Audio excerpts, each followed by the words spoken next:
Video like जरूर कर लीजिए और ऐसे वीडियो लगातार फ्री में पाने के लिए चैनल को तुरंत सब्सक्राइब कर लीजिए और बेल आइकन को जरूर टैप कर लीजिए ताकि आगे भी सारे वीडियो आपको मिलते रहे। यूट्यूब में फॉलो करते हैं तो प्लीज ये वाला फ्री टेलीग्राम चैनल जरूर ज्वाइन कर लीजिएगा। सारे नोटिफिकेशन सारे अपडेट यहीं पे आते हैं, ध्यान रखिए। आपका स्वागत है सी सेट प्रिपरेशन के इस यूट्यूब चैनल पर। आज की इस क्लास में हम लोग UP triple S C PET 2023 के लिए मैथ्स और रीजनिंग के एक प्रैक्टिस सेट को कवर करेंगे। तो स्टार्ट करते हैं अपनी क्लास को। इसने यहाँ पर दिया है फाइंड द मिसिंग नंबर, है ना।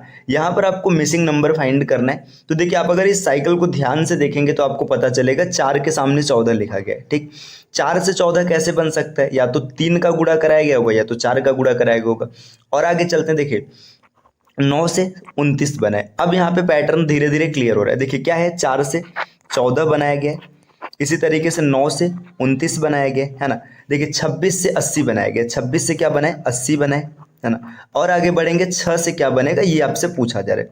देखिए 4 से 14 कैसे बना होगा, 4 3 12 और 2 14।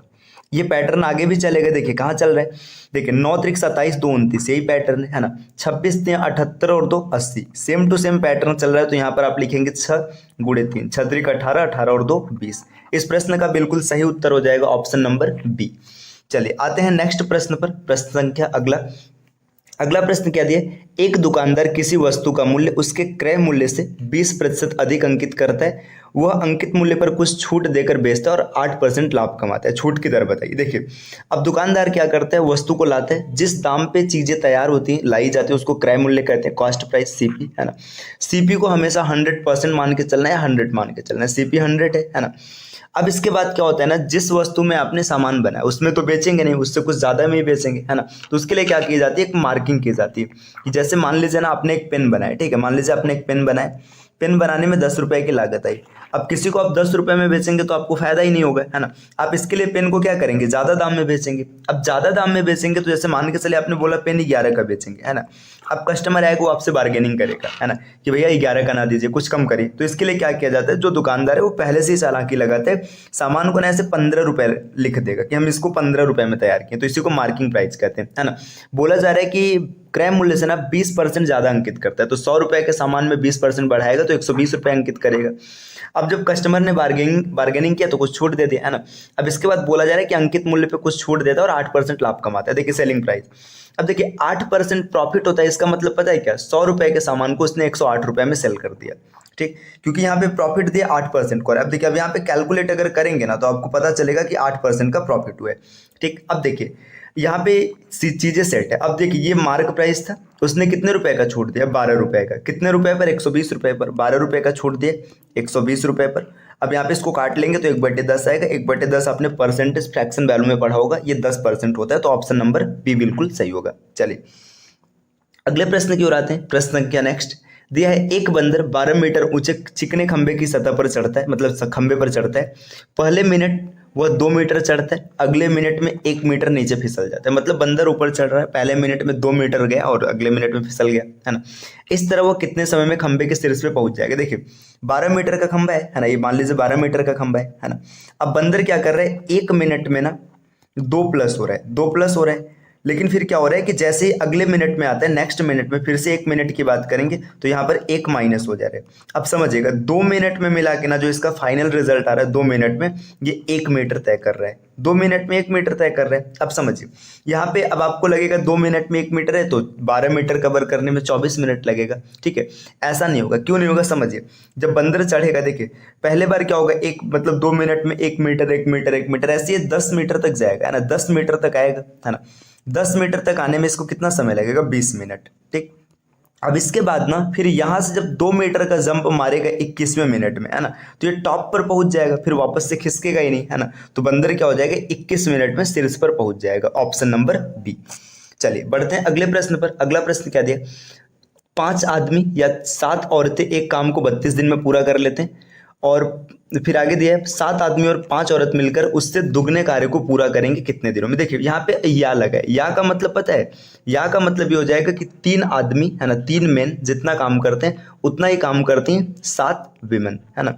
अब देखिए यहाँ पे बोला जा रहा है कि ये 32 दिन में काम पूरा हो रहा है। अभी इसको हटाते, देखिए अब यहाँ पे इसको सेट करेंगे तो मेन एक दिन में 7 काम कर रहा है और विमेन एक दिन में 3 काम कर रही है ना। अब देखिए यहाँ पे टोटल वर्क अगर आपको निकालना होगा, देखिए ये आपका 1 दिन का फंक्शन हो गया, 1 दिन का फंक्शन हो गया है ना। अब यहाँ पे आप इसमें क्या करेंगे, देखिए लिखेंगे चाहे यहाँ पे आप W की वैल्यू रख लीजिए, चाहे यहाँ पर M की रख लीजिए। चलिए हम एक को देख लेते, देखिए 3 गुणे M का मान कितना हो जाएगा 7, है ना। ये 1 दिन का काम हो गया, तो 32 दिन में काम पूरा रहे तो टोटल काम हो गया, ठीक। अब क्वेश्चन क्या बोला जा रहा है, क्वेश्चन ये बोल रहा है इससे दुगना काम है, तो दुगना काम के लिए 2 से मल्टीप्लाई कर दिया गया, काम डबल हो गया, है ना। अब कितने लोग करने हैं, 7 आदमी, 7 आदमी। देखो एक आदमी 1 दिन में 7 काम कर रहे हैं, तो 7 आदमी मिलकर 7 दिन में 1 दिन में 49 काम करेंगे, है ना। प्लस में कितने औरतें, 5 औरतें, तो एक औरत 1 दिन में 3 काम कर रही है, तो 5 औरत मिलकर 15 काम करेगी। अब इसको जब आप जोड़ेंगे ना, तो 49 एक 50 हो जाएगा, 50 में आप इसको जोड़ेंगे तो टोटल आपको मिलेगा 64, है ना। 3 गुणे 7 गुणे 32 और गुणे 2, है ना, बटे 64। देखिए 32 दूना 64, 64 से 64 कट गया, 7 त्रिक 21, ऑप्शन नंबर 20 का बिल्कुल सही हो जाएगा। 21 दिन में काम पूरा समाप्त हो जाएगा। चलिए आते हैं अगले प्रश्न पर। अगला प्रश्न क्या है, निम्नलिखित कूट संकेतों में से सही विकल्प द्वारा अनुक्रम को पूरा कीजिए। देखिए EGIKFILO ऐसे लिखा है, तो इस सीक्वेंस को आपको पूरा करना है। देखिए ध्यान दीजिएगा, E से F हो गया +1 है ना, G से HI हो गया +2 है ना। यहाँ पे I के बाद JK नहीं है, L हो गया +3 है, और K के बाद MN। देखिए यहाँ पे रुके, मैं यहाँ पे थोड़ा सा साइड में लिखता हूँ ताकि समझ में। देखिए EGI और K, यहाँ पे देखिए अब क्या हो जाएगा, E से हो गया यप, है ना, यप हुआ है ना। आगे बढ़ेंगे, देखिए G से I हो गया है, और यहाँ पे देखिए I से L हुआ है ना, और इसके बाद K से O हो गया। देखिए E से F, है ना, मतलब डायरेक्ट एक डेटा आगे ले लिया गया, है ना। यहाँ पे +1 लिखते हैं, है ना, सीधा सीधा +1 किया गया। देखिए यहाँ पे G से ना H नहीं है, I है, +2 किया गया, है ना। I के बाद J के नहीं है, +L मतलब +3 किया गया, है ना। इस तरीके से LMN नहीं है, तो यहाँ पे +4 किया गया। अब आपको सीक्वेंस पता चल गया। इस तरीके से आगे बढ़ेंगे तो देखिए F के बाद क्या हो जाएगा, G आएगा। जैसे G आएगा तो G लिखते ही ऑप्शन नंबर B खत्म हो जाएगा, ठीक। H के बाद I नहीं आएगा, J आएगा, है ना। अब देखिए ये भी ऑप्शन कैंसिल हो गया, तो मैंने ध्यान नहीं दिया, ठीक है। देखिए 2 ऑप्शन पहले ही कैंसिल हो चुका है, G J अभी भी फाइंड है, मतलब ये दोनों चल रहे हैं, है ना। इसके बाद देखिए J के बाद K L नहीं आएगा, M आएगा। M जैसे मिलेगा तो आपको ऑप्शन नंबर D बिल्कुल सही हो जाएगा। यहाँ पे पहला पैटर्न लिखते हैं, मतलब पहले अक्षर का कोड निकालते हैं, 2 ऑप्शन कैंसिल हो गए थे, इन 2 में फाइट था। इसके बाद आगे चल के ये भी क्लियर हो गया। चलिए बढ़ते हैं अगले प्रश्न पर। अगला प्रश्न आपके सामने कुछ ये है, रवि पूर्व की ओर चलना प्रारंभ किया, 1 किमी चलने के उपरांत वह दक्षिण की ओर मुड़ गया और 5 किमी चलता है, पुनः वह पूर्व की तरफ मुड़ता है और 2 किमी चलता है, अंतिम बार वह उत्तर की तरफ मुड़ता है और 9 किमी चलता है। अपने प्रारंभिक बिंदु से कितनी दूरी पर है। देखिए रवि ने स्टार्ट किया, देखिए 1 किमी चलने के पश्चात सबसे पहले देखो पूर्व की ओर चल रहा है, तो देखिए जब भी पेपर पर ड्रॉ करना होता है तो पेपर पर ये नॉर्थ होता है, साउथ होता है, ये ईस्ट होता है और ये वेस्ट होता है, ठीक। तो देखिए रवि यहाँ पर था, ये पूरब की ओर चला 1 किमी, ठीक, 1 किमी चला पूरब की ओर। इसके बाद क्या होता है, दक्षिण की ओर मुड़ जाता है। देखिए दक्षिण की ओर मुड़ गया और 5 किमी चला, है ना। 5 किमी चलने के बाद फिर पूरब की ओर मुड़ जाता है, पूरब की ओर मुड़ा और ये 2 किमी चला, है ना। वापस से बोला जा रहा है अंतिम बार उत्तर की ओर मुड़ता है और 9 किमी चलता है। देखिए उत्तर मुड़ा और ये 9 किमी चला, ठीक। अब 9 किमी चला, अब आपसे पूछा जा रहा है कि प्रारंभिक बिंदु से कितना दूर है। ये प्रारंभिक बिंदु है और ये अंतिम बिंदु है, इसका डिस्टेंस ये रहा, है ना। निकालने के लिए इसको थोड़ा सा आगे बढ़ाएंगे तो पाइथागोरस थ्योरम अब आराम से अप्लाई हो जाएगी। देखिए ये 5 है तो इसके बराबर ये भी कितना हो जाएगा 5, ये बचा हुआ सेगमेंट 4, ये ऊपर वाला 4 हो जाएगा, है ना, इस ट्रायंगल में। अब देखिए ये 1 और ये 2, ये दोनों आपस में मिलकर के 3 बन जाएंगे, 3 4 पाइथागोरस थ्योरम लगाएंगे, 4 चौका 16, 3 त्रिका 9, 16 9 25 हो जाएगा। 25 को करड़ी में लेकर जाएंगे, 5 इसका बिल्कुल सही आंसर हो जाएगा, ऑप्शन नंबर बी। आते हैं अगले प्रश्न पर। स्लाइड नंबर 8 दिया है, किसी परीक्षा में उत्तीर्ण हुए लोगों में स्मिता का स्थान ऊपर से 16वां है और नीचे से 29वां था। 6 छात्रों ने परीक्षा छोड़ दी और 5 छात्र उसमें से अनुत्तीर्ण हैं, तो कक्षा में कुल कितने छात्र थे। देखिए स्मिता है, देखिए स्मिता है, अब ये ऊपर से ना 16वें स्थान पे, इसका मतलब समझिए। जैसे यहाँ पे मैं आपको थोड़ा समझाता हूँ, आप बोला गया कि आप क्लास में ऊपर से चौथे स्थान पे, चौथे का मतलब पता है क्या है कि 3 लोग आपके ऊपर है, पहला दूसरा तीसरा और आप चौथे पर है, ठीक। अब इसी पैटर्न पे आप देखिएगा क्वेश्चन क्या बोला जा रहा है कि स्मिता जो है, स्मिता ऊपर से 16वें नंबर पे, मतलब 15 लोग ना स्मिता के ऊपर है, 15 लोग है ना, और नीचे से स्मिता 29वीं है, मतलब यहाँ पे 28 लोग स्मिता के नीचे हैं, ठीक, और एक खुद स्मिता है, ठीक, ये हो गई, है ना। इसके बाद आगे क्या बोला जा रहा है, 6 ने परीक्षा छोड़ दिया, तो 6 ने परीक्षा छोड़ दिया और 5 लोग अनुत्तीर्ण रहे, ये टोटल विद्यार्थी हो गए। देखिए 15 5 20, ठीक है, 20 और 28 48, 48 से 49 6 55, ऑप्शन नंबर डी। तो आप ये बेसिक तरीके से इमेजिनेशन के साथ निकाल सकते थे। बाकी अगर आपको कैलकुलेशन करना है फार्मूले के साथ, तो आपको फार्मूला पता होगा, total is equal to left plus right -1, ये फार्मूला होता है। देखिए टोटल यहाँ पे कितने हैं आपको निकालना है, तो देखिए लेफ्ट प्लस राइट, ऊपर से दिया है 16 और ये दिया 29, तो 16 + 29 आप इसको ऐड करेंगे, है ना। 16 29 ऐड करेंगे तो 45 हो जाएगा, 45 में से 1 निकालेंगे तो टोटल बराबर 44 आ रहा है। देखिए 44 आ रहा है। अभी क्या डेटा दिया है कि कितने लोग छोड़े हैं, 6 लोगों ने छोड़ दिया तो 44 से 50 हो जाएगा, और 5 फेल हो गए तो 50 और 5 55 हो जाएगा। तो आप चाहे बेसिक के साथ जाइए, आप चाहे फार्मूले के साथ जाइए, आपका आंसर सेम आएगा अगर आपने कैलकुलेशन ठीक किया है तब। आते हैं अगले प्रश्न पर। नेक्स्ट दिया है, एक व्यक्ति किसी फोटोग्राफ को दिखाते हुए कहता है, फोटोग्राफ में दर्शित महिला मेरे भांजे की नानी है। इस फोटोग्राफ की इस महिला का उस व्यक्ति की बहन से क्या संबंध है। देखिए जिसकी अन्य कोई बहन नहीं है, मतलब सिर्फ एक ही बहन है। देखिए अब यहाँ पे बोला जा रहा है कि फोटोग्राफ में किसी महिला को दिखाते हुए एक आदमी क्या कहता है कि जो फोटोग्राफ की महिला है ना, मेरे भांजे की नानी। देखिए भांजे की नानी मतलब समझिए ये आदमी है, ठीक है, आदमी की बहन होगी, इस बहन का कोई लड़का होगा, है ना, ये इसका मतलब इसके लिए भांजे का काम करेगा, ठीक। भांजे की नानी मतलब देखिए इस आदमी की क्या हो जाएगी, यहाँ पे आदमी की माँ हो जाएगी, है ना। अब इसकी जब कोई और बहन नहीं है, मतलब ये पूरा का पूरा ट्री दिख रहा है। देखिए यहाँ पे आदमी है, ए फॉर आदमी, है ना, यम नहीं लिख रहे हैं, है ना, यम फॉर महिला, ठीक है, बी फॉर भांजा और एन फॉर नानी, ठीक, सेट हो गया पूरा। तो उस व्यक्ति का की बहन से महिला का क्या संबंध है, सीधी सी बात है। देखिए ये जो महिला है ना, ये नानी जो लगेगी, नानी है, इस महिला की क्या हो जाएगी, माँ हो जाएगी, ऑप्शन नंबर सी। चलिए आते हैं अगले प्रश्न पर। अगला प्रश्न आपके सामने ये रहा। अब देखिए पीईटी के पेपर में डीआई का रोल आपको पता है, डीआई टोटल 20 नंबर की आएगी। तो यहाँ पे डीआई में एक क्वेश्चन दिया गया है ना, दी गई तालिका का आपको अध्ययन करना है। अब इसमें क्या दिया है कि आपको 4 शेयर ब्रोकर में खुले खातों की संख्या दर्शा रहा है ना। ये जो डीआई है ना, ये पिछले क्लास में मैंने डिस्कस भी कर रखा है, इसे मतलब ये टेस्ट सीरीज के हिसाब से क्वेश्चन है, इसलिए मैंने यहाँ पे इसको रखा है। देखिए यहाँ पे आपको क्या दिया रहा है, 4 शेयर ब्रोकर कंपनी, एंजल, शेर खान, जेरोधा और ट्रेडफुल, है ना। इसमें मई जून जुलाई अगस्त में कितने कितने सैकड़े में खाते खुले ये बता रहे। देखिए आपके सामने चार्ट आपको एकदम स्पष्ट दिख रहा है, मतलब डेटा को डिकोड करने की कोई जरूरत नहीं है। डिकोड करने का मतलब कई बार ऐसा होता है कि इन्फॉर्मेशन हमको स्पष्ट नहीं दिखती, तो वहाँ पे हम लोग क्या करते हैं, इन्फॉर्मेशन को डिकोड किया जाता है। डिकोड करने का मतलब ये है कि उसको सही फॉर्मेट में लाया जाता है ताकि क्वेश्चन में प्रयोग किया जा सके। ये स्पष्ट दिख रहा है, तो चलिए आते हैं क्वेश्चन पर। पहला क्वेश्चन है, अगस्त में खुले खातों की संख्या जून में खुले खातों की संख्या से लगभग कितने प्रतिशत कम या ज्यादा थी, है ना। अब अगस्त के कुल खातों को देखना और जून के कुल खातों को देखना है। देखिए अगस्त के कुल खातों की बात करेंगे तो अगस्त में कुल खाते कितने खुले, देखिए 65 और 35, 100 हो जाएगा। 100 और 30, 130 और 50, 180। अगस्त में कुल 180 खाता खुले, है ना। अब जून की बात करेंगे, जून को देखिएगा, देखिए 20, 10, 30 और 40, 70 और 40, 110, 110 हो गया। 110 में फिर आप जोड़ेंगे, देखिए 8, 8, 16, 17, 18 और 5, 23, है ना। 110 और 123, 133 हो जाएगा। देखिए यहाँ पे आप देखेंगे जून में कितने खाते खुले, 133, अगस्त में खुला 180, है ना। क्वेश्चन क्या पूछा था, क्वेश्चन एक बार फिर से देख लेते हैं। अगस्त में खुले खातों की संख्या जून से कितना कम या ज्यादा है। देखिए जो अगस्त में खुले खाते हैं 180 है, जून में खुले खाते 133 है, तो अगर आप कैलकुलेट करेंगे तो अगस्त वाला 47 ज्यादा है। किससे ज्यादा है, जून से ज्यादा है। तो यहाँ पे 133 और इंटू में 100, है ना। अब इसको कैलकुलेट करेंगे, अगर अप्रॉक्सीमेशन के साथ जाएंगे तो देखिए या फिर आप इसको डायरेक्ट ही कैलकुलेट कर लीजिएगा, 4700 भागे 133, ये कैलकुलेशन बनेगा। देखिए अगर 133 3 बार में लेकर जाएंगे तो 399 मिलेगा, बचेगा 71, है ना, 0 उधर आएगा। फिर 113 बचे 65, ये 5 बार में जाएगा, है ना, तो 5 से 15 एक हासिल है, 13 बचे 65। देखिए और 5 से 15 एक हासिल है, 13 बचे 65, एक 66, है ना। इसको कैलकुलेट करेंगे तो यहाँ पे आपका बच जाएगा 45, है ना। दशमलव लगा, है ना, 0 बढ़ेगा, है ना। फिर आपका ये 13 चौका 52, 4 नहीं 3 बार जाएगा, 35.3% के अप्रॉक्स आंसर आएगा। तो 35.3% ऑप्शन नंबर बी।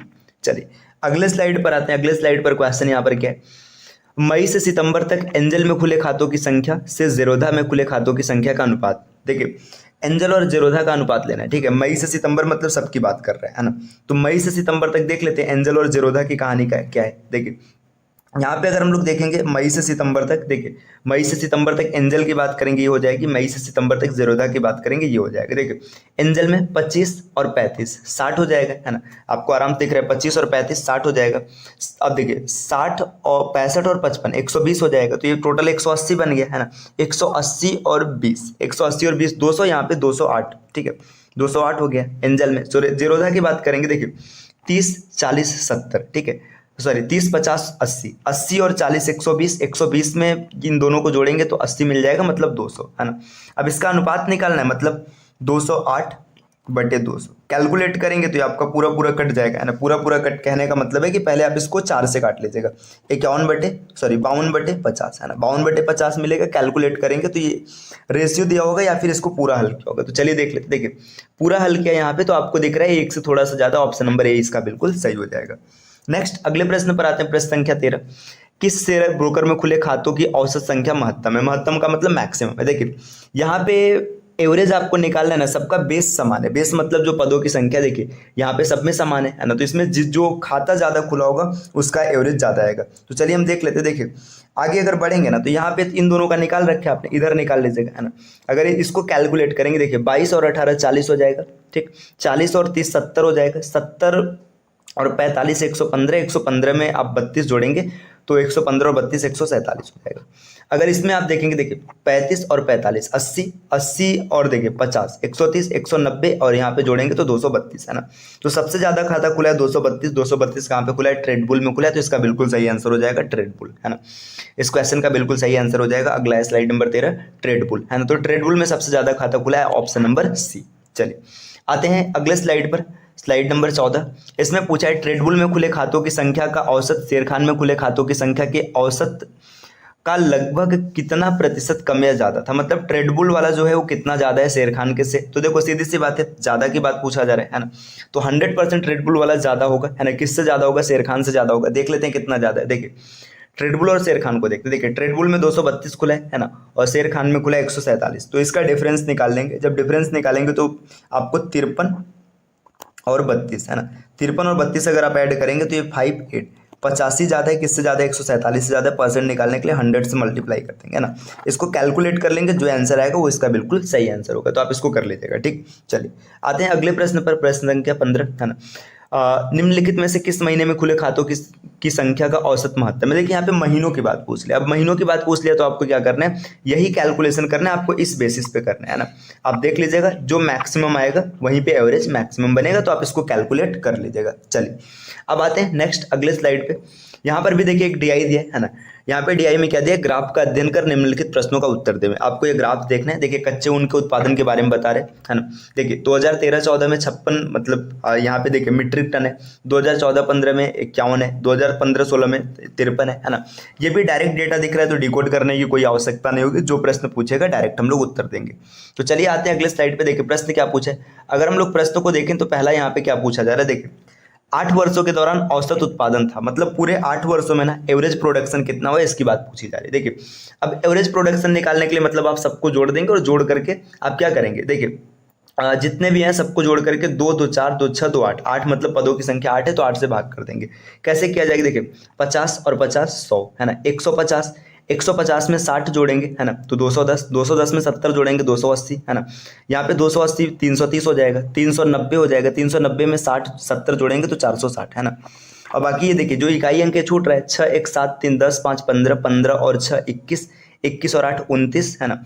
29 और 3, अगर 29 में 3 जोड़ेंगे तो आपको मिलेगा 32 8 40, है ना। ये देखिए टोटल आ गया 500, है ना। 500 का कितने लोगों में डिवाइड करना है? 8 लोगों में डिवाइड करना है। 8 लोगों में डिवाइड करेंगे, 8 6 का 48, है ना।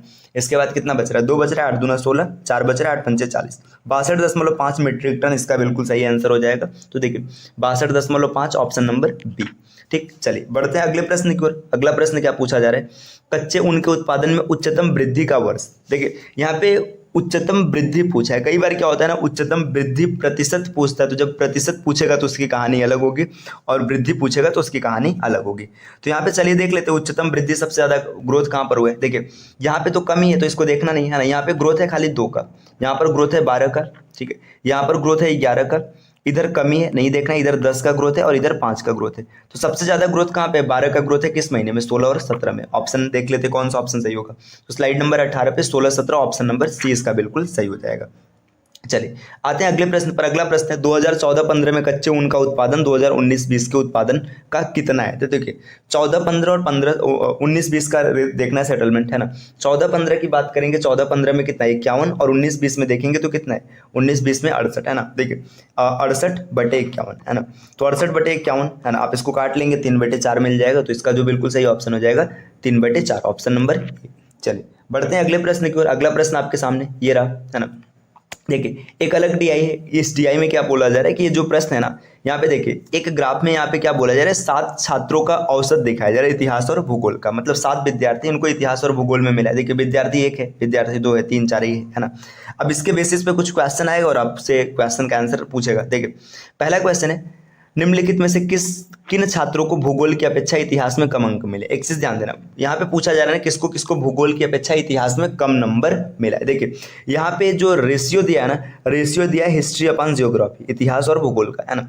अगर इतिहास में कम नंबर मिलेगा, मतलब नंबर देखो अगर अंश छोटा होगा तो जो भी आंसर आएगा 1 से छोटा रहेगा। तो इसमें डायरेक्ट आपको देखना है कितने लोगों का अंश है जो कि मतलब जो वैल्यू आ रही है 1 से छोटी। देखिए यहाँ पे ये 1 हो गया, ये दूसरा हो गया, ये तीसरा हो गया और ये चौथा हो गया। 4 ऐसे बच्चे हैं ना जिनका अंश 1 से छोटा है, मतलब पूरी वैल्यू 1 से छोटी है, अंश हर से छोटा है। तो 4 लोग ऐसे हो जाएंगे जिनको हिस्ट्री में कम नंबर मिलेगा जियोग्राफी से। तो यहाँ पे ऑप्शन आएगा 4, है ना, ऑप्शन 4। अच्छा यहाँ पे नंबर पूछा है कौन कौन है, तो चलिए देख लेते हैं कौन कौन है। देखिए अगर नंबर की बात करेगा तो विद्यार्थी पहला, दूसरा, तीसरा और छठा, ठीक है, पहला, दूसरा, तीसरा और छठा। देखिए पहला, दूसरा, तीसरा और छठा, ऑप्शन नंबर बी। चल अगले स्लाइड पर आते हैं। नेक्स्ट क्या पूछा है, भूगोल में छात्र 3 से 4 के मध्य अंक का प्रतिशत बताइए। देखिए यहाँ पे आपको अंक का प्रतिशत पूछा है, जब कभी भी प्रतिशत की बात करेगा, है ना, तो आपको एक बेस वैल्यू पता होनी चाहिए और पीछे के क्वेश्चन में बेस वैल्यू नहीं पता है। क्यों नहीं पता है, क्योंकि आपको रेशियो दिया है ना, रेशियो दिया। अब रेशियो में देखिए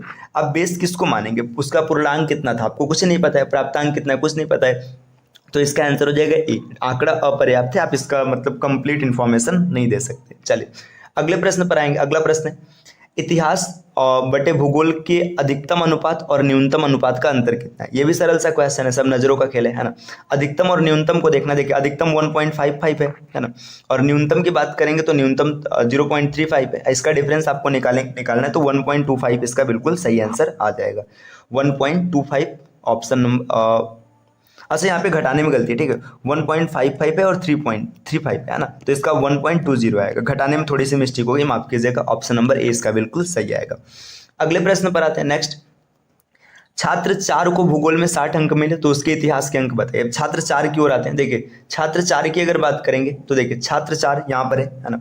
देखिए छात्र 4 का जो रेशियो दिया गया है, देखो पहला, दूसरा, तीसरा, चौथा, 1.25 दिया है ना। लेकर चलते हैं क्वेश्चन पे, 1.25। देखिए यहाँ पे जो हिस्ट्री अपॉन जियोग्राफी का रेशियो है ना, ये 1.25 दिया, मतलब आप इसको 5 और इसको 4 मान सकते हैं आराम से, कोई दिक्कत नहीं। देखिए इसके जियोग्राफी में जो नंबर है ना, जियोग्राफी में कितने नंबर है, 60 नंबर है, तो यहाँ पे मैं जियोग्राफी में इसको 60 नंबर दे देता हूँ। देखिए आप जैसे इसको जियोग्राफी में 60 नंबर देंगे, अब कैलकुलेशन बनेगा, है ना, कैलकुलेशन बनेगा तो आप इसको इधर भेजेंगे। देखिए 15 आ जाएगा, तो 15 × 5 = 75, ऑप्शन नंबर सी, इतिहास में 75 नंबर। चलिए अगले प्रश्न पर आते हैं। नेक्स्ट यहाँ पर दिया, कितने छात्रों में भूगोल की अपेक्षा इतिहास में ज्यादा अंक अर्जित किए। देखिए इतिहास में ज्यादा अंक है भूगोल से, इसका मतलब है कि जो अंश होगा, अंश बड़ा होगा हर से, जब अंश हर से बड़ा होगा जो डेसिमल वैल्यू है वो क्या आएगी, 1 से ज्यादा आएगी। तो देख लीजिए कितनी वैल्यूज है जो 1 से ज्यादा है, तो 1 से ज्यादा की अगर बात करेंगे तो यहाँ पे देखिए कितने लोगों की वैल्यू ऐसी है जो 1 से ज्यादा है। पहले मैं पूरा क्लियर करता हूँ यहाँ पे, फिर दिखाता हूँ। देखिए आप अगर 1 से ज्यादा की वैल्यू देखने के लिए जाएंगे, देखिए पहला स्टूडेंट है ना, दूसरा स्टूडेंट, तीसरा स्टूडेंट, तो 3 लोग ऐसे हैं जिनका मतलब ज्योग्राफी में नंबर कम है, हिस्ट्री में ज्यादा है, तो ऑप्शन नंबर 20 का बिल्कुल सही हो जाएगा। चलिए आते हैं अगले स्लाइड पर। देखिए तो यहाँ पे हम लोगों का क्वेश्चन पूरा क्लियर हो गया। आज हम लोगों ने डीआई के 3 सेट कवर किए और कुछ मैथ्स और रीजनिंग के क्वेश्चन को कवर किया है। तो देखिए अगर आप UP triple S C PT की कंप्लीट तैयारी करना चाहते हैं तो हमारी team study for civil services के एप्लीकेशन को प्ले स्टोर से इंस्टॉल कीजिए, जहाँ पे टेस्ट सीरीज चल रहा है उसको परचेस कीजिए और दबा करके टेस्ट दीजिए। आप जितना ज़्यादा टेस्ट देंगे उतना अच्छा परफॉर्म कर पाएंगे। चलिए फिर मिलते हैं नेक्स्ट वीडियो में कुछ नई इन्फॉर्मेशन के साथ, तब तक के लिए take care, bye bye and thank you.